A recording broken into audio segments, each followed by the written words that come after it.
جویا human development foundation registered کا 7 عدد filtration کی کامیاب تنصیب کے بعد اب سن شائن ڈیولپمنٹ آرگنائزیشن کے تعاون سے معذور افراد کی فلاح و بہبود کا منصوبہ۔ جویا نیوز پلس رجسٹرڈ کے انچارج بیورو چیف میاں نثار الحق کی رپورٹ کے مطابق جویا ہیومن ڈیولپمنٹ فاؤنڈیشن رجسٹرڈ اور سن شائن RCPD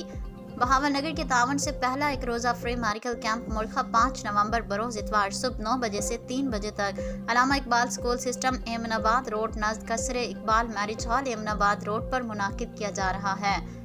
جس میں بہاول نگر سے ڈاکٹر رمضان عباسی مصنوعی اعضاء اسپیشلسٹ و بانی sunshine development organisation registered gold medallist doctor Ali Hassan MBBS FCPS، doctor Saha Zahid physiotherapist, doctor Sana Muzammil physiotherapist اور Ghulam Nabi Joya senior P&O technician camp join کریں گے۔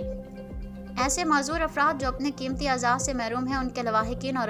عزیزوں سے گزارش ہے کہ وہ اپنے پیاروں کو وقت پر کیمپ میں لا کر ہمیں اپنی خدمت کا موقع فراہم کریں۔ شکریہ۔